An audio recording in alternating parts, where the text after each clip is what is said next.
House plumber Mauranipur में आपका स्वागत है।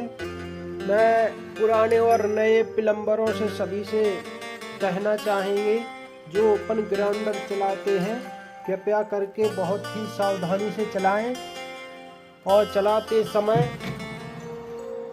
तौलिया बांध लें और मास्क जरूर लगाएं, क्योंकि बहुत धूल उड़ती है और जो अपने शरीर के लिए बहुत ही नुकसानदायक है।